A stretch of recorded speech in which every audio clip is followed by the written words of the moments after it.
8절에서 17절 말씀.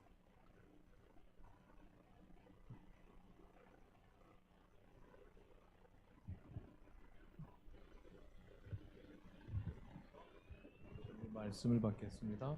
네. 자, 그 어린 양이 넷째 봉인을 뗄 때 나는 이 넷째 생물이 오너라 하고 말하는 것을 들었습니다. 그리고 내가 보니 청황색 말 한 마리가 있는데 그 위에 탄 사람 이름은 사망이고 지옥이 그를 뒤따르고 있었습니다. 그들은 칼과 기근과 죽음과 들짐승으로서 4분의 1에 이르는 땅의 주민들을 멸하는 권세를 받아 가지고 있었습니다. 그 어린 양이 다섯째 봉인을 뗄 때 나는 제단 아래서 하나님의 말씀 때문에 또 그들이 말한 증언 때문에 죽임을 당한 사람들의 영혼을 보았습니다. 그들은 큰 소리로 부르짖었습니다. 거룩하시고 참되신 지배자님, 우리가 얼마나 더 오래 기다려야지 지배자님께서 땅 위에 사는 자들을 심판하시어 우리가 흘린 피 원한을 풀어주시겠습니까? 그리고 그들은 흰 두루마기를 한 벌씩 받아가지고 있었습니다. 그들은 그들과 같은 동료 종들과 그들이 형제 자매들 가운데서 그들과 같이 죽임을 당하기로 되어 있는 사람의 수가 차기까지 아직도 더 쉬어야 한다는 말씀을 들었습니다. 그 어린 양이 여섯째 봉인을 뗄 때 나는 큰 지진이 일어나는 것을 보았습니다. 그리고 해는 검은 머리털로 짠 천과 같이 검게 되고 달은 온통 피와 같이 되고 하늘의 별들은 무화과 나무가 거센 바람에 흔들려서 설익은 열매가 떨어지듯이 떨어졌습니다. 하늘은 두루마리가 말리듯이 사라지고 모든 산과 섬은 제자리에서 옮겨졌습니다. 그래서 땅의 왕들과 고관들과 장군들과 부자들과 세도가들과 노예들과 자유인들이 동굴과 산의 바위들 틈에 숨어서 산과 바위를 향하여 말하였습니다. 우리 위에 무너져 내려서 보좌에 앉으신 분이 얼굴과 어린 양의 진노로부터 우리를 숨겨다오. 그들이 진노를 받을 날이 이르렀다. 누가 이것을 버텨낼 수 있겠느냐. 아멘. 네. 7절에서 17절 말씀. 8절이라 했네. 환절기 건강관리 잘 하시기 바랍니다. 건강에 많이 신경 쓰는데도 몸 상태가 피곤이 자꾸 몰려오거나 혹시 눈이 좀 침침해 이렇게 오래 사용하다 보면 침침해 나는 이런 경우가 있네요. 이제 저 앞에 찬송가 가사를 보다가 갑자기 눈이 침침해 나서 우리 신체 구조로 말하면 요한계시록 몸통 부분에 해당하는 부분이 바로 6장에서 16장에 있는 7인, 7재앙, 7나팔, 7인 재앙과 7나팔 재앙 그리고 7대접재앙이 차례대로 기록되어 있습니다. 이제 6장부터 16장까지 쭉 나갑니다. 요한계시록 6장에는 어린 양이 하나님께 받은 책의 봉인을 하나씩 차례로 떼실 때마다 일어나는 일들에 대해서 기록하고 있습니다. 자, 여러분 혹시 기억하고 있는지 모르겠습니다. 첫째 인을 떼니까 어떤 색깔의 말을 타고 나왔습니까? 흰색. 자, 두 번째 봉인을 떼니까 흰색 다음에 반대는 뭐죠? 검은색. 자, 그리고 세 번째는요. 자, 붉은색. 자, 붉은색입니다. 오늘 네 번째가 청황색이고요. 자, 붉은색입니다. 자, 여러분들이 문제가 아닙니다. 부끄러워할 필요도 없고 마음의 부담을 가질 필요도 없고, 우리가 아무리 집중하게 들어도 설교를 통하여서 기억하는 게 20%입니다. 20% 정도 집중해 들었는데 나가다 보면 20분, 30분, 1시간, 2시간 하다 보면 한두 마디만 그 일주일 동안 기억하고 있어도 그건 정말 아주 은혜로운 겁니다. 이렇듯 우리는 정말 그 본인이 매일매일 말씀에 부딪히지 않으면 단순히 설교를 통하여서 우리 신앙을 붙잡아 가겠다, 성장시켜 가겠다 하게 되면 그 성장은 정말 이렇게 느립니다. 정말 너무나 또 그 신앙과 성장이 미미할 수 있습니다. 본인이 그래서 설교를 듣고 그 설교를 가이드라인 삼아서 그 본문을 좀 더 이해하는 것이 여러분에게 더 도움이 될 것입니다. 이 6장에서는 어린 양이 하나님께 받은 찰기 봉인을 하나씩 차례로 떼실 때마다 일어나는 일들에 대해서 기록하고 있습니다. 물론 7번째 인을 떼시는 것은 8장 1절 이하로 가야 볼 수 있지만 나머지 6개 인은 이 6장 안에 다 기록되어 있습니다. 첫 3개 인에 대해서 앞서 우리가 살펴보았습니다. 이제 우리는 4번째, 5번째, 6번째 인을 떼실 때 일어나는 일들에 대해서 오늘 이 시간 살펴보려고 합니다. 자, 본문을 읽어보시면 3개의 인을 뗄 때에 일어나는 일들이 공통적인 특징은 사람이 죽음의 문제를 다루고 있다는 것입니다. 자, 4번째 인을 떼니까 청황색 말이 등장합니다. 근데 그 이름이 사망이라고 했고 그 뒤에는 지옥이, 음부가 따르고 있다 했습니다. 5째 인을 떼니까 순교당한 성도들이 제단 아래에 있으면서 자신들이 흘린 피 원한을 풀어달라고 호소하는 장면이 나왔습니다. 6번째 인을 떼니까 최후의 순간까지 하나님을 믿지 아니하고 호의호식하다가 살아남은 자들이 최종적인 심판과 죽음에 대해서 보여주고 있습니다. 3개의 인은 공통적으로 죽음을 다루고 있지만 그 3가지 죽음은 다 각기 다른 종류의 죽음을 우리에게 보여주고 있습니다. 자, 4번째 인 때니까 청황색 말이 나옵니다. 네. 자, 우리 7절을 보면 그 어린 양이 넷째 봉인을 뗄 때 나는 이 넷째 생물이 오너라 하고 말하는 것을 들었습니다. 인을 떼시는 분은 누구죠? 어린 양이시고 예수님입니다. 오너라 하고 등장하라, 활동하라, 호출하는 이는 하나님이 보좌를 지키고 있는 4생물 중에 하나, 천사입니다. 이후에 되어질 일도 하나님이 주권 아래 놓여 있음을 명백하게 보여주는 말씀입니다. 자, 그러면 오너라는 소리에 등장하는 4번째 말과 기수에 대해서 우리가 살펴보겠습니다. 8절에 보면 그리고 내가 보니 청황색 말 한 마리가 있는데 그 위에 탄 사람 이름은 사망이고 지옥이 그를 뒤따르고 있었습니다. 그들은 칼과 기근과 죽음과 들짐승으로서 4분의 1에 이르는 땅의 주민들을 멸하는 권세를 받아 가지고 있었습니다. 자, 어린 양이 4번째 인을 떼시니까 등장한 것은 청황색 말이라고 했고 말 탄 자 이름은 사망이라고 일컬어주며 그 뒤에는 지옥이 뒤따르고 있었다라고 말씀합니다. 자, 청황색은 핏기가 없는 창백한 죽음의 색을 가리킵니다. 그리고 지옥이라 하는 것은 구약에서는 스월, 신약에서는 하데스라 하는데 죽은 자들이 가는 곳을 가리킵니다. 자, 결국 청황색 말을 탄 자는 죽음의 사자를 가리킵니다. 그는 온 땅을 다니면서 사람들을 죽게 하여 지옥으로 데리고 가는 사자인 것입니다. 그러나 그는 자기 마음대로 행동하는 것이 아니고 하나님이 통제 아래에 있습니다. 우리가 이 말을 보게 되면 그들은 어떻습니까? 4분의 1에 이르는 땅의 주민들을 멸하는 권세를 받아 가지고 있었습니다 라고 하는 말씀을 보면 하나님께서 이들에게 땅 4분의 1만 멸할 권세를 주셨다라고 하시는 것을 알 수가 있습니다. 자, 이것은 지역적인 의미에서 하는 말이 아니고 질적인 의미로서 그가 생명을 멸할 수 있는 한계를 가리킵니다. 그리고 청황색 말을 탄 자가 권세를 받아서 사람들을 죽게 하고 지옥으로 데리고 가는 수단은 사종적이라 말씀하고 있습니다. 뭐죠? 칼, 기근, 죽음, 그리고 들짐승입니다.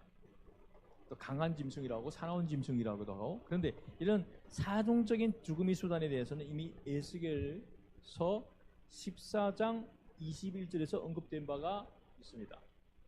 나주 하나님이 이렇게 말한다. 내가 예루살렘에서 사람과 짐승이 사라지게 하려고 나의 4가지 맹렬한 재앙들 곧 전쟁과 기근과 사나운 짐승과 전염병을 거기에 보낼 때 그 해가 얼마나 크겠느냐. 청황색 말을 탄 자는 전쟁의 칼에 의해서 사람을 죽게 하고 흉년으로 굶어 죽게 하고 전염병으로 사람을 죽게 만들며 사나운 짐승에 의해 해를 입어 죽게 합니다. 결국 이것은 사람이 반드시 한 번은 다 죽는 존재지만 천수, 하늘이 정해준 그 생명의 수를 누리지 못하고 비정상적으로 죽는 죽음을 의미합니다.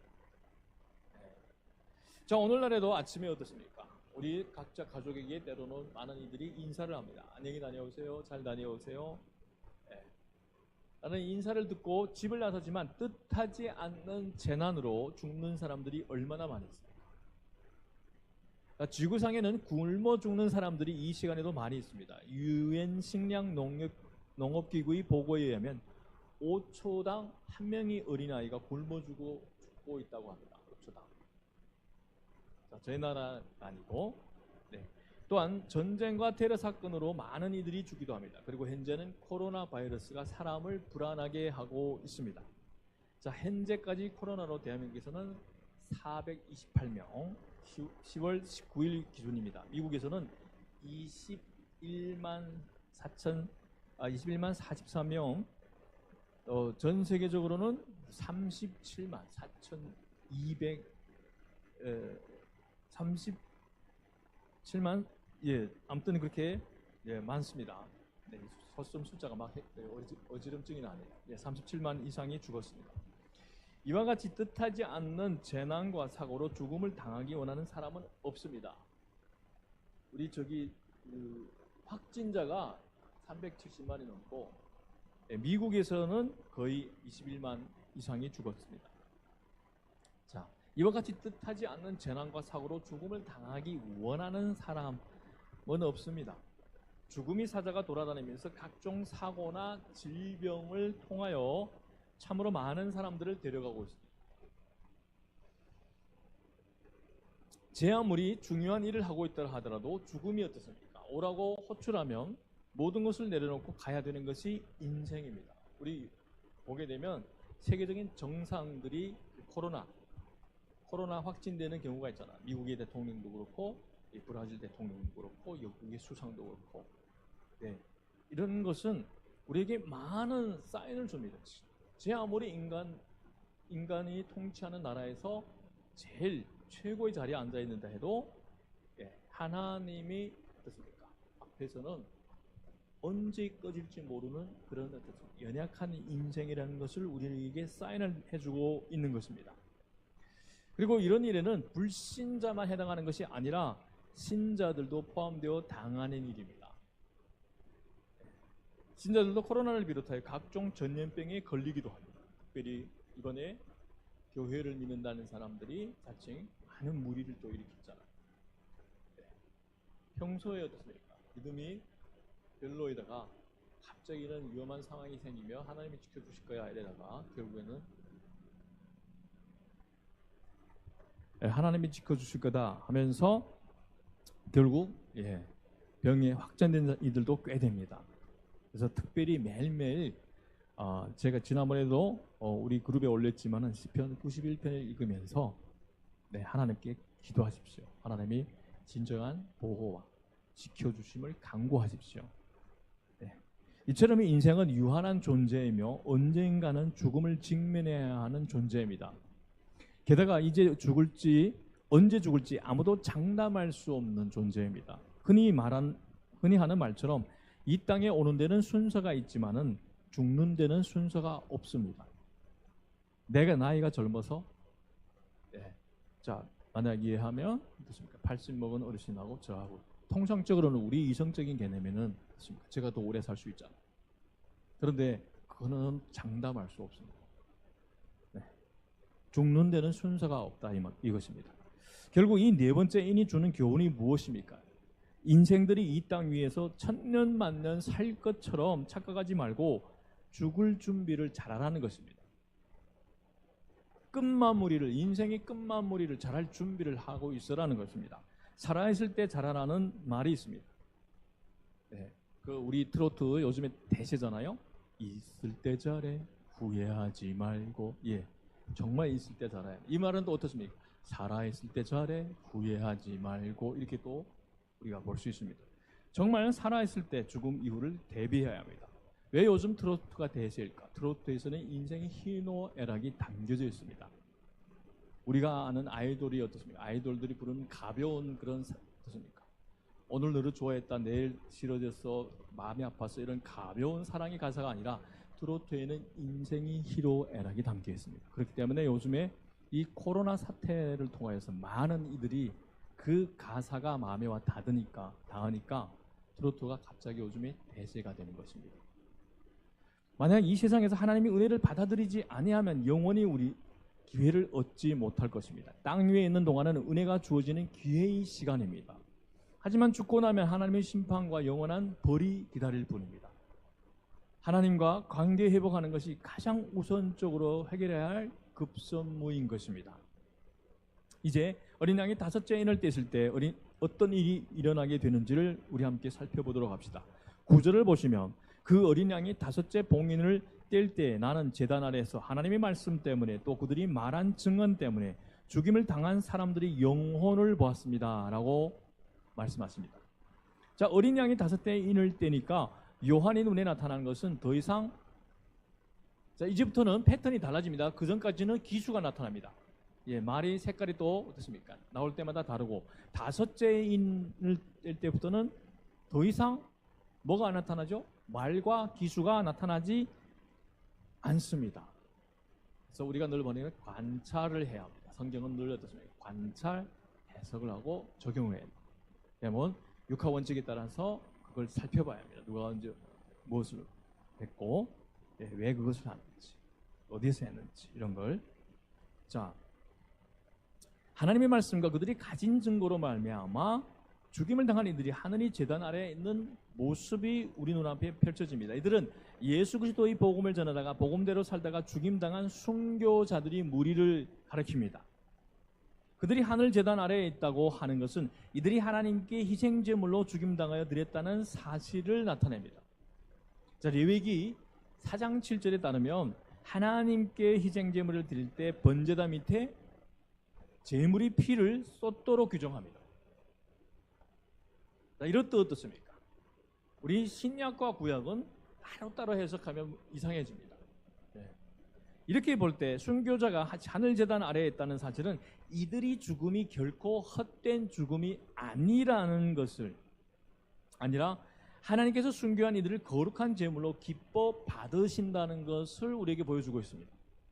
그들이 하나님 앞에 희생제물처럼 자신이 피를 쏟아 부었다는 것을 의미합니다. 예, 참으로 고귀한 죽음을 죽은 자들입니다.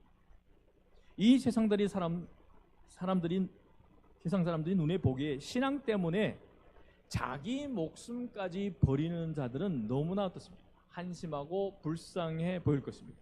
자, 무슨 신앙이든지 가져서 마음이 편안하고 의지가 되는 것은 좋지만 그런 일에 너무 빠져들지는 말아야지라고 생각하는 것이 이 세상 사람들이 어떻습니까? 기본적인 생각입니다. 생각이 틀입니다. 그러나 그와 같은 사람들도 만약 위험에 처한 자식을 구하기 위해서 희생한 부모의 이야기를 듣는다면, 나라를 위하여 목숨을 버린 군인인 이야기를 듣는다면 비난하기는커녕 고귀한 죽음이라고 입을 모아 칭찬하기를 마다하지 않습니다. 하지만 성경이 말해주고 있는 것이 무엇입니까? 이와 같은 죽음보다 더 귀한 죽음이 있다는 것입니다. 그것은 바로 자신을 구원하신 하나님을 믿는 믿음을 지키다가 죽는 죽음입니다. 사실 순교는 아무나 원한다고 할 수 있는 것이 아닙니다. 나 순교자가 되겠습니다 해서 내가 순교자가 될 수 있는 게 아닙니다. 자, 우리 코로나 사태로 인해서 그것이 어떻습니까? 진짜임을 우리는 더 증명할 수 있습니다. 자, 우리가 평소에 우리가 다 믿음이 좋아 보이잖아요. 평화로울 시기에는 다 믿음이 좋아 보여요. 그런데 어려운 시기가 가면 갈수록 그 믿음이 증가가 가려지지 않습니다. 그리고 순교자라 하게 되면 다들 마음속으로 부담스러워합니다. 나는 믿게 갔으면. 근데 왜서 그렇게 부담을 가지냐? 순교자 하게 되면 무엇이 떠오르죠? 순교자 하면 뭐가 떠오릅니까? 아, 저 사람 순교했어. 정말 비참하게 어떻습니까? 십자가에서 못 박혀 죽든지 아니면 뭐 목배임을 당하든지 하도 우리가 들었잖아요. 사도들이 순교하는 순교자에 관해서 비참한, 너무나 처절하고 비참하게 죽은 그런 어떻습니까? 사람을 막 오싹하게 만드는 그런 장면이 자꾸 떠오르지 않습니까? 그런데 꼭 그렇게 순교자는 그렇게 비참하게 죽음을 당한 것이 아니라, 자, 우리가 여기 보게 되면 요한계시록을 쓴 사도 요한은 다른 사도들처럼 비참하게 죽음을 당한 것이 아닙니다. 이는 예수 그리스도를 증거하다가 이로 인해서 결국 반모섬에 어떻습니까? 유배되었고 거기에서 감옥살이를 하다가 주님이 주신 어떻습니까? 이런 계시나 주님이 주신 어떤 메시지를 전하다가 요한은 하나님이 허락한 수를 누리다가 돌아갔습니다. 그런데 자, 그러면 여기 질문 하나 있습니까? 질문 하나 있습니다. 자, 여러분, 예수님을 증거하다가 박해받고 반모섬에 갇혀있다가 주님의 품에 안긴 사도 요한은 순교자일까요? 아닐까요?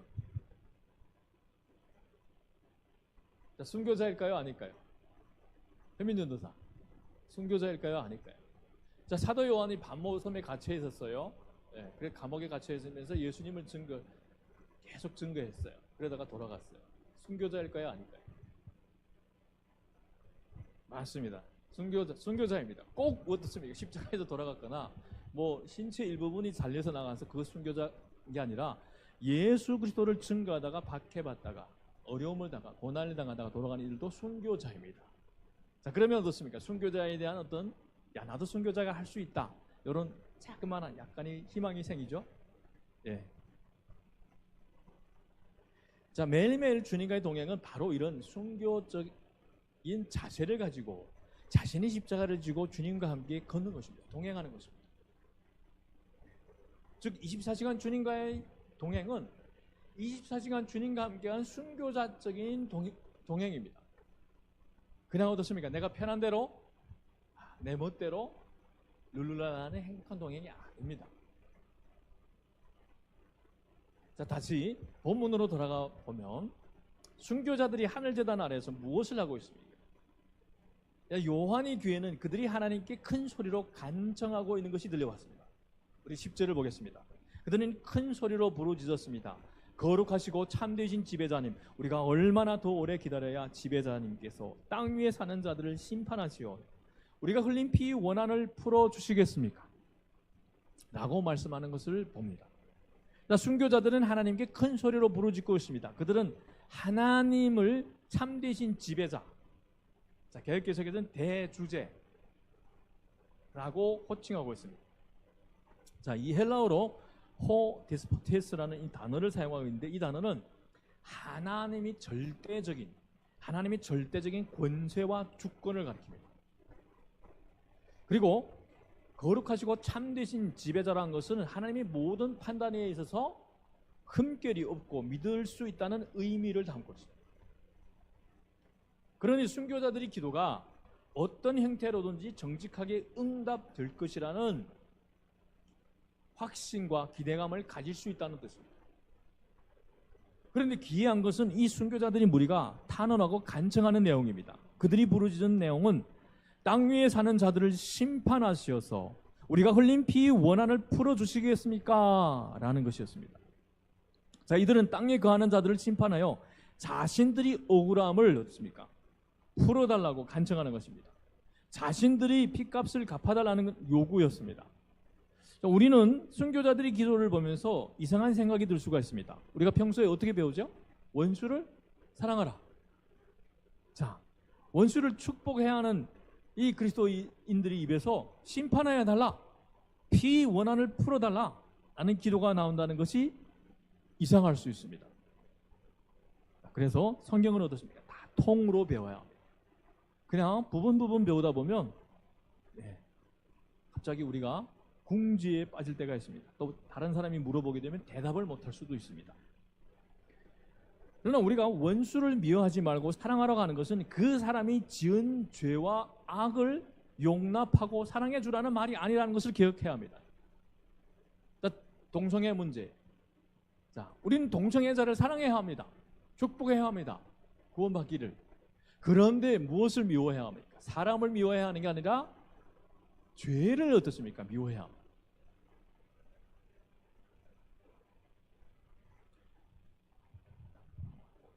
그래서 기회가 있을 때 그 죄를 짓는 그가 돌이키고 회개하여 새로운 사람이 되기를 바란다는 뜻이지, 죄에 대한 하나님의 진노와 의로우신 심판을 부정하는 것이 결코 아닙니다.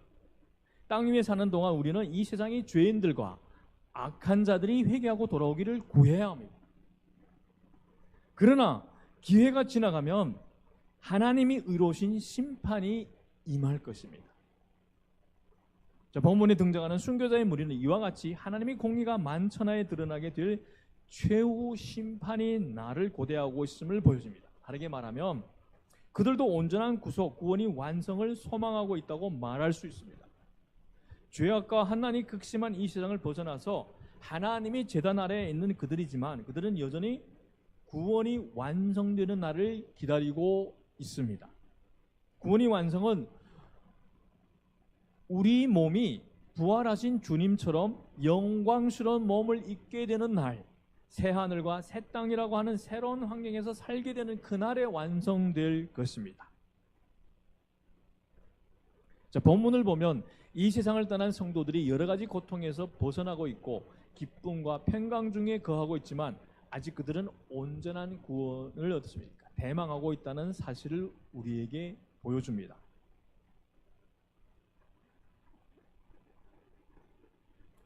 자, 그러면 이들이 부르짖음 간청과 탄원에 대해 하나님께서는 어떻게 응답하시는지를 우리 함께 볼까요? 하나님께서는 순교자의 무리들에게 어떤 옷을 입혀줍니까? 흰 두루마기를 각각 주시면서 아직은 잠시 쉬면서 기다리라고 말씀하셨습니다. 자, 이 흰 두루마기는 흰 옷과 두루마리가 결합된 단어입니다.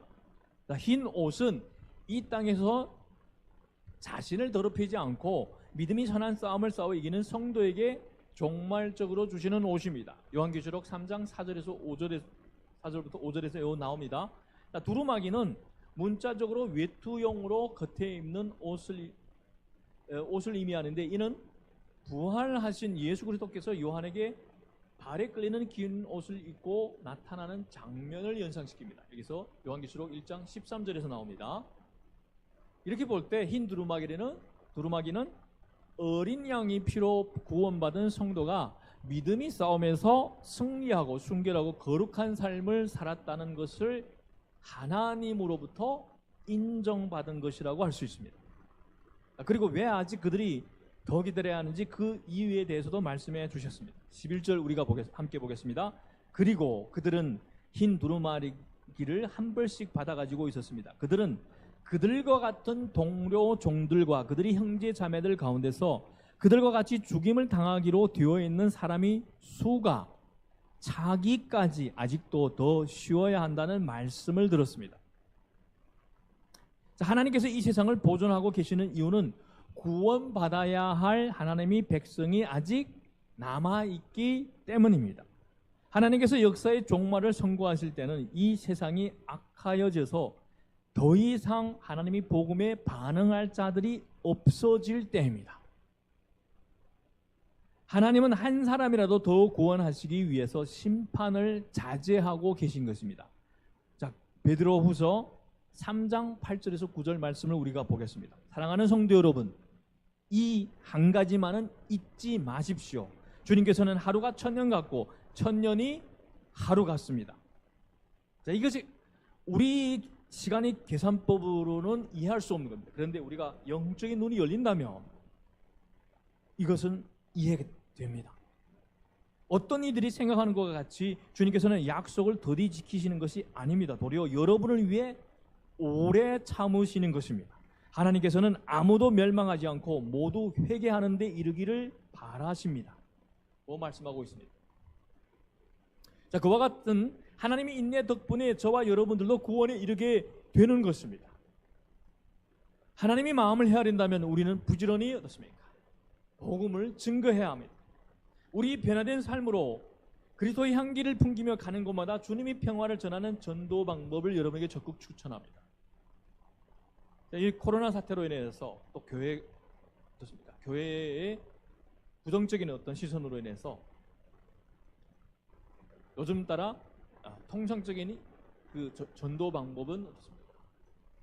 잘 사용하기 힘듭니다. 하지만 우리가 우리 변화된 삶으로 우리 향기를 풍기면서 어디에 가든지 야, 이 사람만 가면, 이 예수 믿는 사람만 가면 분열인과 분쟁이 있는 그곳에 이 평화가 이루어지는 역사가 일어날 때 주님의 역사가 나타납니다. 한편 동료 종들과 그들이 형제 자매들 가운데서 수가 차기까지라고 하는 것은 이어질 7장에서 우리가 충분하게 살펴보게 될 것입니다. 자, 그럼 이제 여섯째 인에 대해서 보겠습니다. 이제 여섯째 인을 떼실 때 나타나는 일들에 대해서 우리 또 말씀을 통하여 살펴봅시다.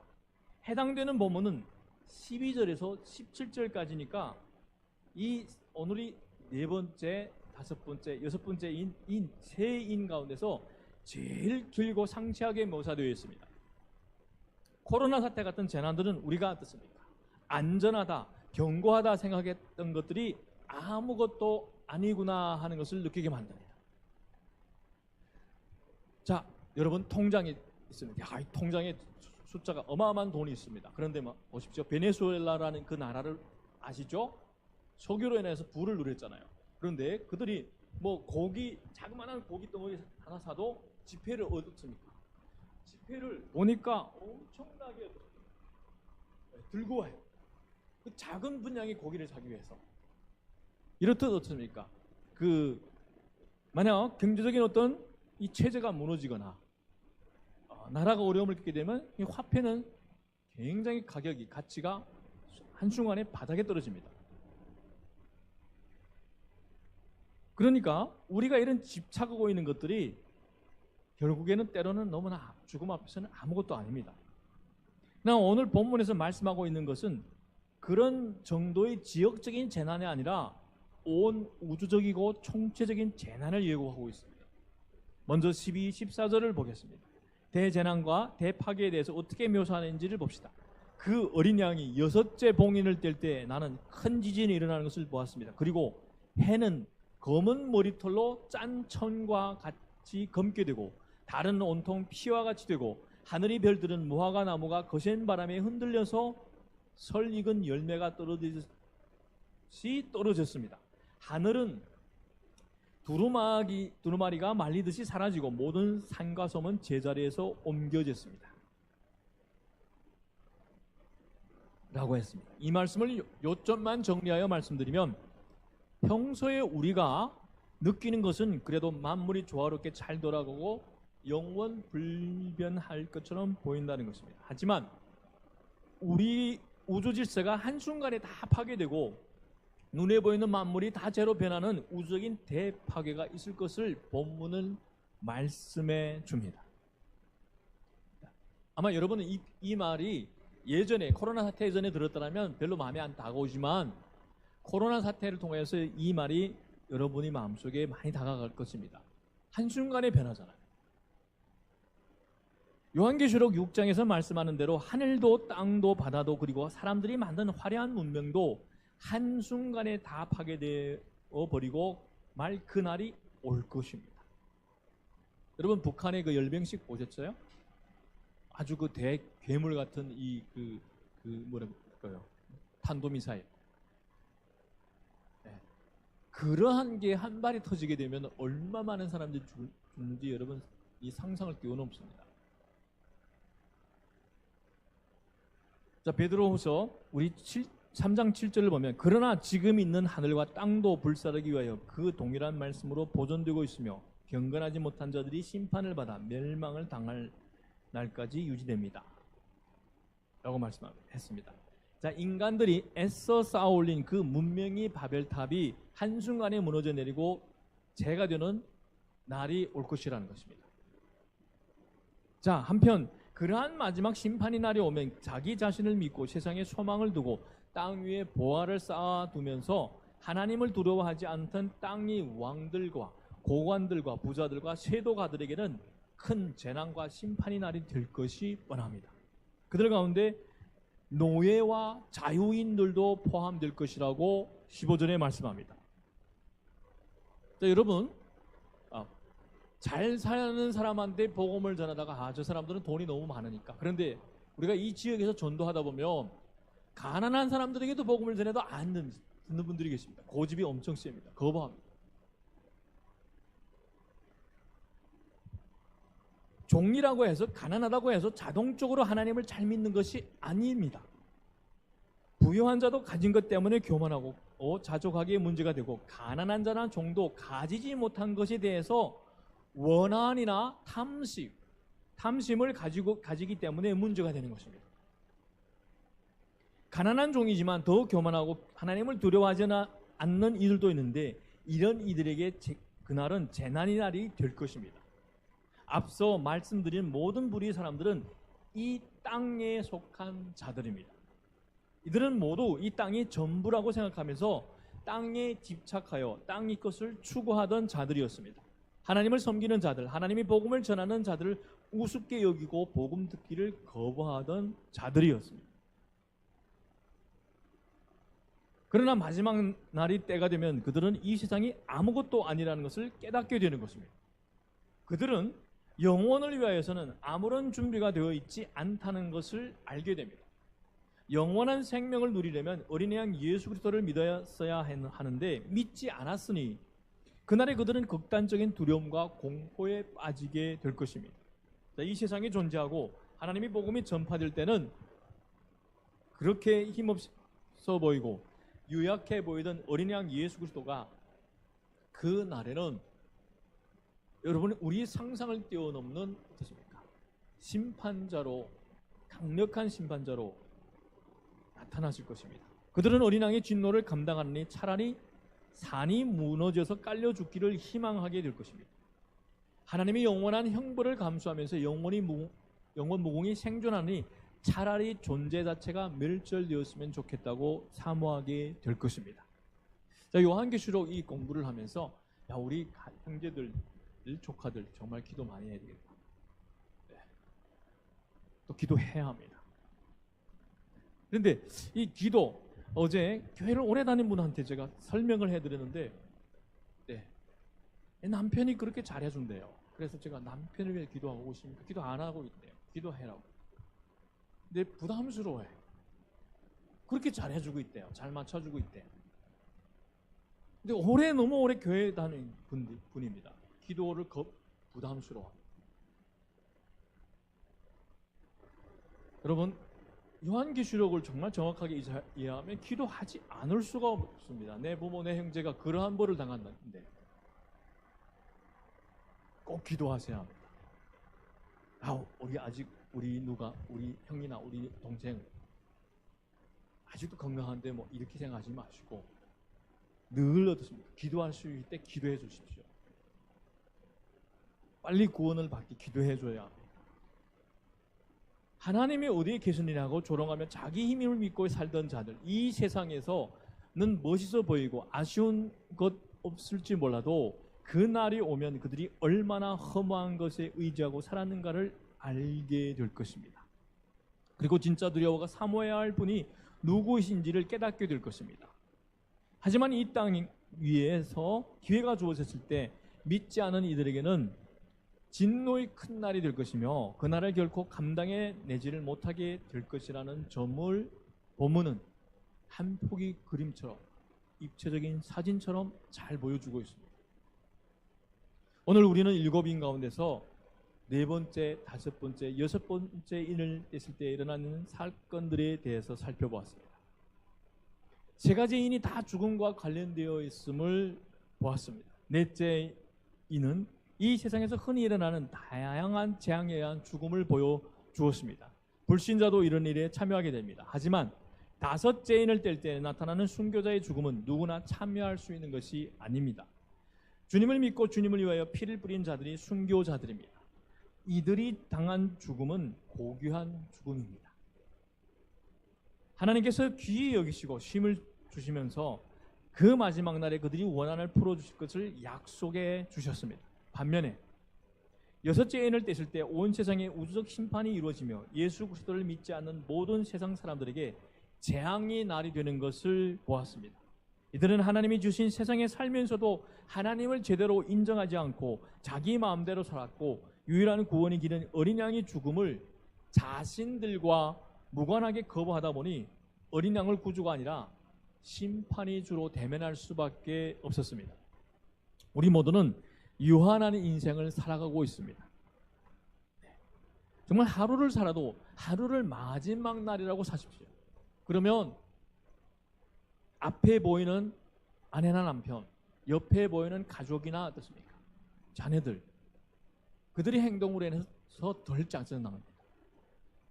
그래, 내가 이들을 하고 있는 시간이 오늘일 뿐이니까. 그러면 정말 소중하게 보입니다. 언제 주님 앞에 서야 할지도 아는 이가 없습니다. 요한은 이 세상보다 영원한 삶에 초점을 맞추고 사는 것이 지혜로운 인생이라고 성경은 가르칩니다. 영원히 남을 것을 위하여 일시적인 것을 버리는 자만이 인생이 끝자락에서 주님을 만나게 되고 웃게 될 것입니다. 순교자의 상급은 아무나 받을 수가 있는 것이 아닙니다. 하지만 낙심하지 마십시오. 우리가 매일매일 말씀 안에서 깨어 기도하며 아직 기회가 있을 때 순교자적인 믿음의 자세를 가지고 복음을 우리 삶으로 증거하며 교회 공동체를 중심으로 하나님 나라를 세워간다면 주님을 만나는 그날에 분명히 우리도 하늘이 가장 큰 상급인 순교자의 상급을 받을 수 있다는 것을 명심하시기 바랍니다. 아멘. 인생이 남은 하루하루를 순교자적인 자세로 주님과의 동행에 도전하는 전한인교회 성도 여러분이 되시기를 주님 이름으로 축복합니다. 아멘. 우리 찬송 84장 찬송하겠습니다.